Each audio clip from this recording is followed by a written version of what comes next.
ইন্নাল হামদালিল্লাহি নাহমাদুহু ওয়া নাস্তাঈনুহু ওয়া নাস্তাগফিরুহু ওয়া নাউযু বিল্লাহি মিন শুরুরি আনফুসিনা ওয়া মিন সাইয়্যাতি আমালিনা মান ইয়াহদিল্লাহু ফালা মুদিল্লা লাহু ওয়া মান ইউদ্লিল ফালা হাদিয়া লাহু ওয়া আশহাদু আল্লা ইলাহা ইল্লাল্লাহু ওয়া আশহাদু আন্না মুহাম্মাদান আবদুহু ওয়া রাসূলুহু ফাইন্না খায়রাল হাদিসি কিতাবুল্লাহ ওয়া খায়রাল হাদি হাদিয়ু মুহাম্মাদিন সাল্লাল্লাহু আলাইহি ওয়া সাল্লাম ওয়া শাররাল উমুরি মুহদাসাতুহা ওয়া কুল্লু মুহদাসাতিন বিদআহ ওয়া কুল্লু বিদআতিন দালালাহ ওয়া কুল্লু দালালাতিন ফিন্নার فقد قال الله تعالى في كلامه المجيد وفي فرقانه الحميد أعوذ بالله من الشيطان الرجيم بسم الله الرحمن الرحيم يا أيها الذين آمنوا اتقوا الله حق تقاته ولا تموتن إلا وأنتم مسلمون وقال الله تعالى ولا تقربوا الزنا إنه كان فاحشة وساء سبيلا وقال الله تعالى بسم الله الرحمن الرحيم ولا تفسدوا في الأرض بعد إصلاحها وادعوه خوفا وطمعا إن رحمة الله قريب من المحسنين আলহামদুলিল্লাহ, সকল প্রশংসা সেই মহান আল্লাহ সুবহানাহু ওয়া তাআলার জন্য। আমাদের যেই রব্বি কারীম আমাদেরকে প্রত্যেক জুমার ন্যায় আজকেও জুমার সালাত আদায় করার জন্য কবুল করেছেন এবং আজকে একটি বিশেষ দিনে জুমার দিনে আমাদেরকে ছুটির ব্যবস্থা করে দিয়েছেন।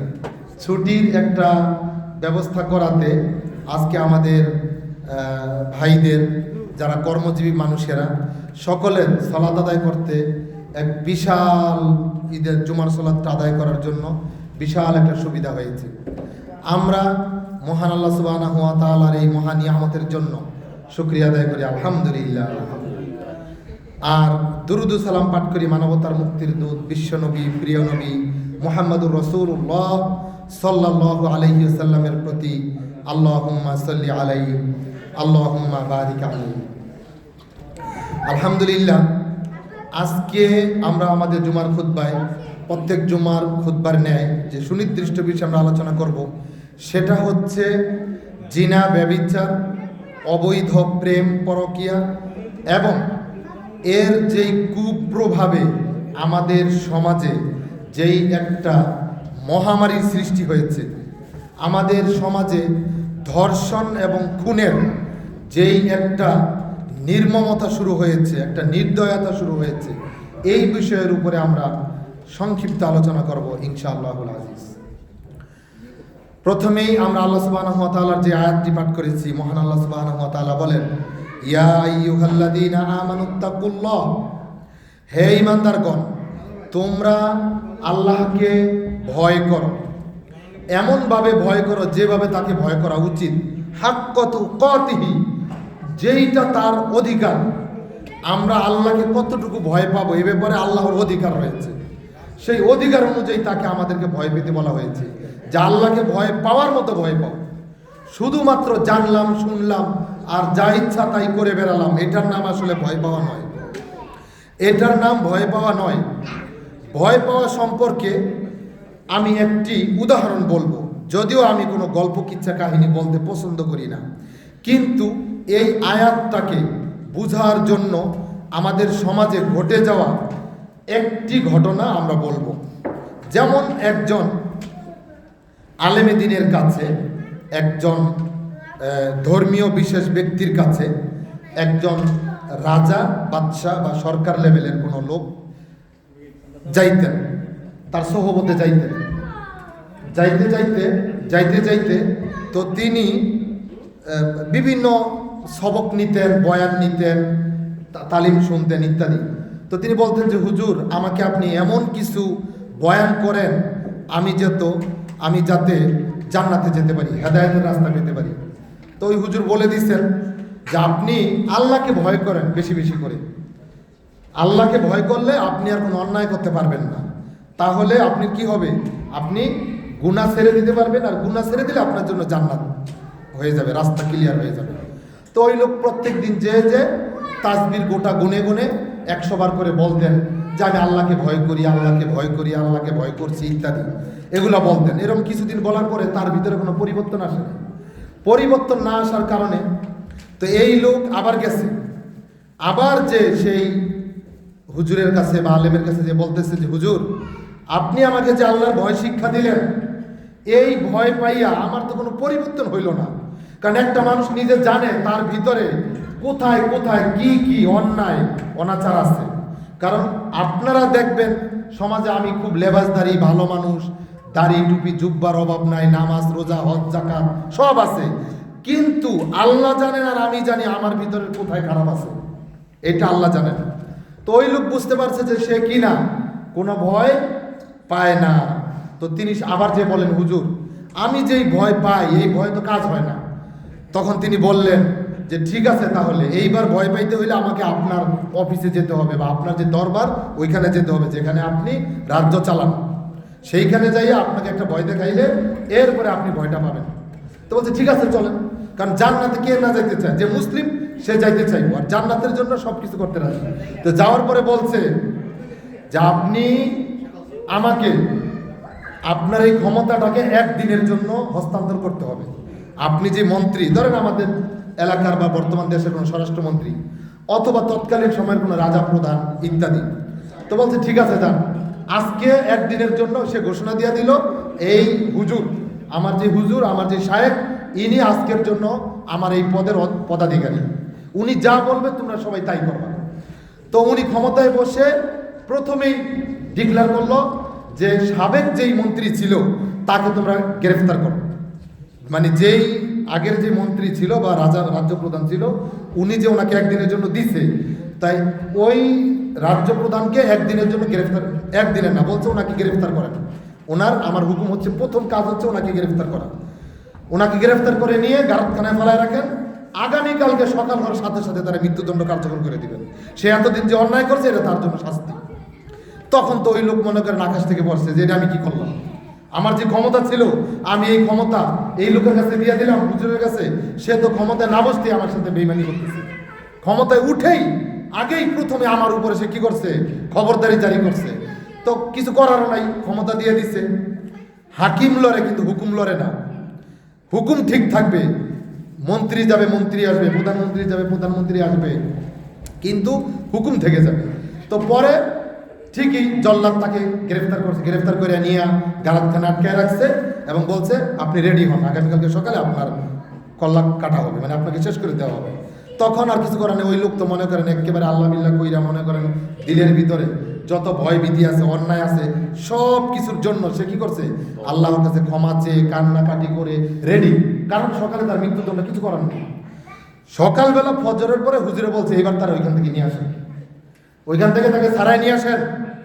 সারায় আনার পরে এরপরে বলতেছে যে আপনি কি আল্লাহকে স্মরণ করছিলেন, আল্লাহকে ভয় পাইছিলেন? তো বলছে হ্যাঁ আমি তো ভয় পাইছিলাম, আমি একদম ইচ্ছা মতো তওবাতিল্লাহ করছি, আমি জীবনে আর কোনোদিন এই কানে ধরলাম আর জীবনে কিন্তু বেঁচে থাকলে আর কোনো গুনাহ করবো না।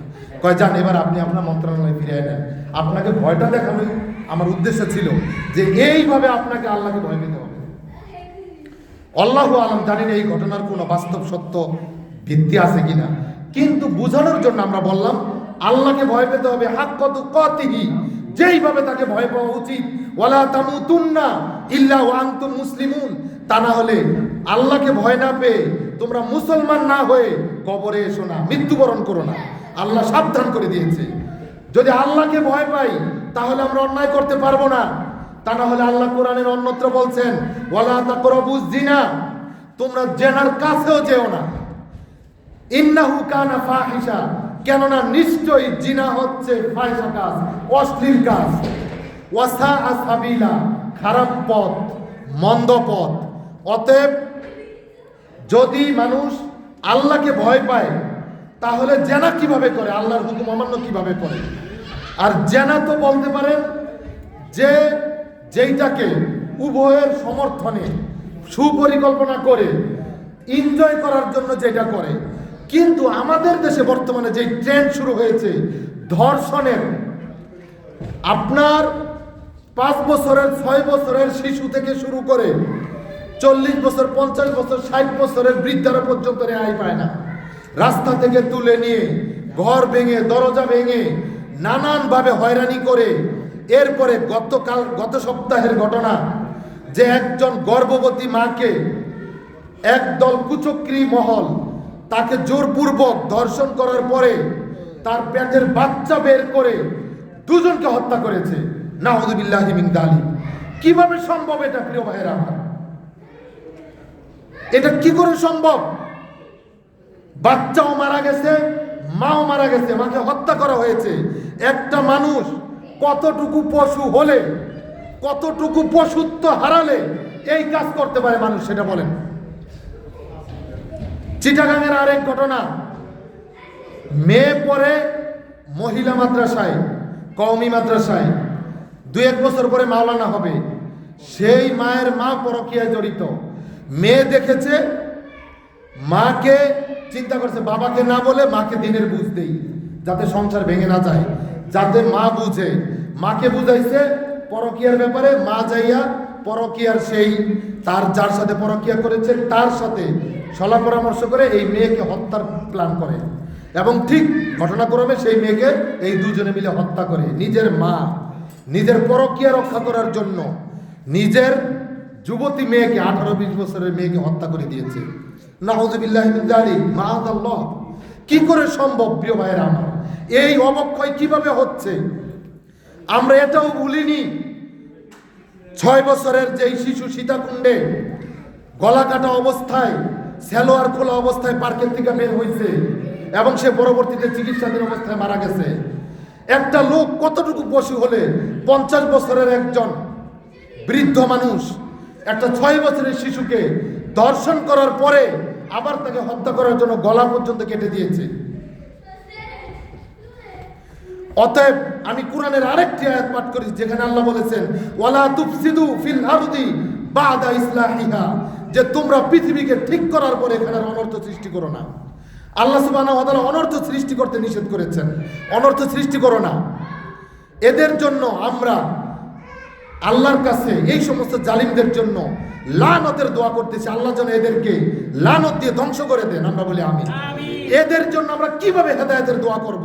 এই সমস্ত জালিমদের জন্য, যার কাছে একটা মেয়ে, এমনকি এমন ঘটনা আছে নিজের মেয়ে পর্যন্ত নিরাপদ না।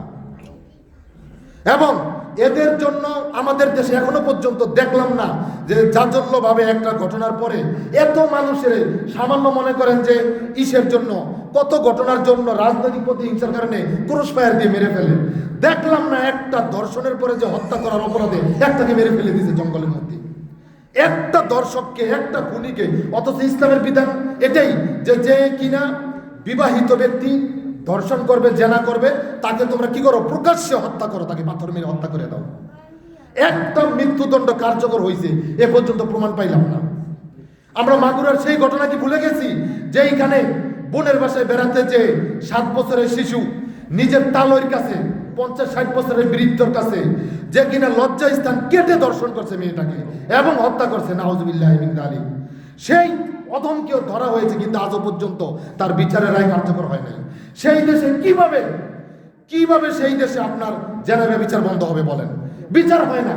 সে তো জানে আমাকে সর্বোচ্চ ধরে নিয়ে কিছুদিন রেখে দিবে। সে সারা জীবন অপকর্ম ঘটাতে একদিন তারে ধরে নিয়ে জেলে রাখবে, এর কয়েক বছর পরে আবার টাকা দিয়ে বের হয়ে যাবে, আবার সে আঘাত করবে, সমাজ নষ্ট করবে।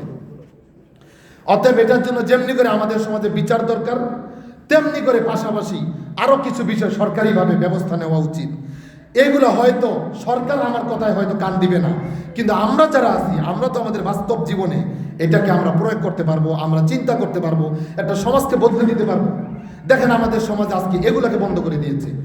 আপনি একটা মেয়েকে বিবাহ করেন, যে মেয়েটার বয়স 17 বছর 9 মাস, 2-1 মাস বাকি আছে, 2-3 মাস বাকি আছে 18 বছর হতে, আপনাকে পুলিশে ধরে নিয়ে যাবে। কারণ আপনি বাল্য বিবাহ করছেন। 18 বছর 17 বছরের মেয়ের বিবাহ করেন, বাল্য বিবাহ, আপনাকে অ্যারেস্ট করবে। যেইখানে হোক বাংলাদেশে, সেইখানে পুলিশ যে ধরে নিয়ে যাবে, সে সন্দ্বীপ, হাতিয়া আর নোয়াখালী হোক, তাকে ধরে নিয়ে আসবে, তার পরিবারকে টাকার বিনিময়ে এরপরে যদি ছাড়ে। এরপরে আপনি চিন্তা করেন যে এই যে বাল্য বিবাহের নামে উপযুক্ত বয়সে বন্ধ করে দিয়েছেন, অথচ আপনি ওই মেয়েটাকে নিয়ে ঘোরেন। যদি কেউ ধরে আপনাকে, যদি বলেন যে আমার বান্ধবী, আপনাকে ধরবে না পুলিশ। কারণ গত কিছুদিন আগে ঢাকার পুলিশ কমিশনার গত সরকারের আমলে বলেছে যে কোনো ছেলে মেয়ে যদি নিজের ইচ্ছায় কোনো প্রেম পরকিয়া করে বা ফ্রেন্ডশিপ করে, এরা তো প্রেম পরকিয়া বলে না, এরা বলে ফ্রেন্ডশিপ করে, এই জেনার নাম দিয়েছে বর্তমানে প্রেম, নাউযুবিল্লাহি মিন যালিক, এটাকে সরাসরি বলতে হবে জিনা করছে, দর্শন করছে, এগুলো বলতে হবে। তাকে বলছেন তাহলে সরকারের কিছু করার নেই। যখন মামুনুল হক সাহেবকে ধরে নিয়ে যায়, যে তিনি দাবি করছেন যে সে বিয়ে করছেন, এরপরেও কিন্তু তখন পুলিশ কমিশনারকে জিজ্ঞেস করা হয়েছে যে অমুক জায়গায় এদেরকে ধরা হয়েছে, তাদেরকে কেন আপনারা ধরেন নাই? বলছে এরা তো নিজের ইচ্ছায় করছে, এরা বিয়ে করে নাই, মানে বিয়ে করলে আপনি বয়স কম হতে পারবেন, এই সেই কত অজুহাত। এরপরে বিবাহিত ব্যক্তিদের যাদের বিবাহ প্রয়োজন, একাধিক বিবাহ যদি করে, আল্লাহ সুবহানাহু ওয়া তাআলা পবিত্র কোরআনে বলে দিয়েছেন ফানকিহু মা তাবা লাকুম মিনান নিসাই মাসনা ওয়া সুলাসা ওয়া রুবা, যে তোমরা যদি তোমাদের পছন্দ মতো 2, 3, 4টি বিবাহ করো। সামর্থ্যবানদের জন্য বলেছে, যদি ইনসাফ করতে না পারো, তুমি যদি ভয় পাও যে ইনসাফ করতে পারবে না, অন্যায় অবিচার করবে, একদিকে ঝুঁকে যাবে, তাহলে তুমি একটা করেই শান্ত থাকো। কিন্তু আল্লাহর এত সুন্দর সুন্দর বিধান থাকার পরেও এই বিধানগুলো বন্ধ করে দিয়েছে সমাজে। আপনি বিবাহিত ব্যক্তি, আপনার অর্থ আছে, আপনি নানান জায়গায় জেনা করে বেড়াচ্ছেন, কেউ কিছু বলবে না। যখন আপনি বিয়ে করবেন তখন আপনাকে লুচ্চা, ইতর, বদমাই সেগুলো বলে সমাজ থেকে আপনাকে, আপনার পরিবার, আপনার আত্মীয় স্বজন বের করে দিবে। নাউযুবিল্লাহি মিন যালিক। অথবা এই যে কিছু দেখেন, আপনি যখনই সমাজে হালাল জিনিস বন্ধ করে দিবেন, তখনই হারামের রাস্তা খুলে যাবে। আর যখনই হারামের রাস্তা খুলে যাবে, জারজ সন্তানের সমাজ ভরে যাবে। আর এই জারজ সন্তানরা যখন রাষ্ট্রীয় ক্ষমতায় যাবে, তখন আপনাকে কিছুতে ইসলাম করতে দিবে না, ইসলামের কোনো হুকুম বাস্তবায়ন করতে দিবে না। খালি জায়গা কখনো গ্যাপ থাকে না। এই জন্য বাল্য বিবাহের নামে উপযুক্ত বয়সে সরকারকে আইন করতে হবে, পরিণত বয়সে, উপযুক্ত বয়সে বাবা মা পাত্রপাত্রীর সম্মতিতে বিবাহের যখন দরকার তখনই দিবে। এবার মেয়ের বয়স 13 হোক, 14 হোক, 15 হোক, 16 হোক, 17, 18 হোক, এটা পরিবার বুঝবে।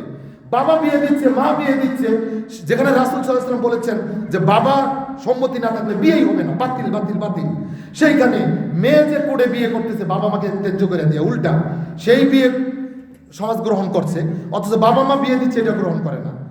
অথচ বাবা মায়ের হুকুমের বাইরে আল্লাহ বলে দিয়েছেন উফি ওয়ালা তানহারহুমা, তাদের বিরুদ্ধে তুমি উফ বলতে পারবে না। আপনাকে ছোটবেলা থেকে কষ্ট করে লালন পালন করে ভরণ পোষণ দিয়ে বড় করতে পারছে, আর যখন অপকর্মের বয়স হয়েছে তখন আপনার বাবা মা বৃদ্ধ হয়ে গেছে। অতএব সমাজে বাল্য বিবাহের নামে যেই 18-20 বছর বেঁধে দেওয়া হয়েছে, এটাকে তুলে দিতে হবে। একাধিক বিবাহ বন্ধের নামে যেই একাধিক বিবাহ বন্ধ করে দেওয়া হয়েছে, এগুলো সমাজে ব্যাপক আকারে চালু করতে হবে মানুষের মধ্যে। এই চিন্তাই থাকা যাবে না যে এটা খারাপ। কেউ একাধিক বিবাহ করলে আপনি তাকে পরামর্শ দেন কিভাবে সে ইনসাফ করবে। এটা বলবেন না যে সে লুচ্চামি করে, তার চরিত্র খারাপ। অনেকে বলে যার হয় একটাই হয়, যার হয় না অনেকটাই হয় না। এই কথা ভুল। আল্লাহ রাব্বুল আলামিন পুরুষকে এই ফিতরাত দিয়ে তৈরি করেছেন যে তার পুরুষের মনোরঞ্জন করার জন্য, তার আত্মতৃপ্তির জন্য নারীদেরকে সৃষ্টি করেছেন, এবং 2, 3, 4টি আল্লাহ জায়েজ করে দিয়েছেন। আপনি যদি এটা বিরোধিতা করেন, মানে আপনি আল্লাহর হুকুমের, আল্লাহর চিন্তার বিরোধিতা করলেন। আল্লাহ বলতেছেন তোমার দরকার তুমি করো। তিনি আদমকে সৃষ্টি করেছেন, আদমের দেখছে তিনি হাসি খুশি না, তার জন্য নারী তৈরি করেছেন, আমাদের জন্য 4টি জায়েজ করেছেন। আর আপনি যদি বলেন যে আপনি কেন 2টা 3টা 4টা বিবাহ করলেন, আপনি লুচ্চা, আপনি বদমাইশ, তাহলে আপনি কি করলেন? প্রকারান্তরে আপনার এই গালিটার জন্য আল্লাহ আপনাকে শাস্তি দিবে, গুনাহগার হবেন আপনি আল্লাহর বিরুদ্ধে গালি দিচ্ছেন, সে আল্লাহর বিধান বাস্তবায়ন করতেছে। সুতরাং আল্লাহ সুবহানাহু ওয়া তাআলা আমাদের সমাজকে দিনের বুঝ, এটার প্রধান কারণ হচ্ছে আমাদের দিনের বুঝ নাই। দিনের বুঝ নাই। কোনো মতে জন্মগ্রহণ করার পরে 20-50 বছর হলে, 20-30 বছর হলে জীবন সংসার শুরু করি, ইলম কালাম নাই, কোরআন হাদিসের চর্চা নাই। যে 3-4টা 5টা আয়াত আমি পাঠ করলাম, এই আয়াতগুলো যদি আমরা সবাই জানতাম, তাহলে আমরা অবশ্যই এই বিষয়গুলোকে খারাপ মনে করতাম না। অতএব জেনা, ব্যভিচার, ধর্ষণ, খুন, এটাকে বন্ধ করতে হলে আপনাকে বিবাহ সহজ করতে হবে। যেই সমাজে বিবাহ সহজ, ওই সমাজে জেনা, ব্যভিচার, খুন, ধর্ষণ কঠিন। আর যেখানে আপনি বিবাহের রাস্তা বন্ধ করে দিবেন, তখন মানুষ অনায়াসে অন্যায় পথে চলে যাবে। আপনি তাকে বেঁধে রাখতে পারবেন না, কোনো না কোনোভাবে যাবেই। অতএব আল্লাহ সুবহানাহু ওয়া তাআলা আমাদেরকে তার দিনের বুঝ দান করুন, আমরা বলি আমিন। সকল প্রকার হারাম থেকে বাঁচান, ভালো জিনিসকে পজিটিভ নেওয়ার তৌফিক দান করুন, আমরা বলি আমিন। সুবহানাকাল্লাহুম্মা বিহামদিক আশহাদু আল্লা ইলাহা ইল্লা আনতা আস্তাগফিরুকা ওয়া আতুবু ইলাইক। ইন্নাল হামদালিল্লাহ নাহমাদুহু ওয়া নুসাল্লি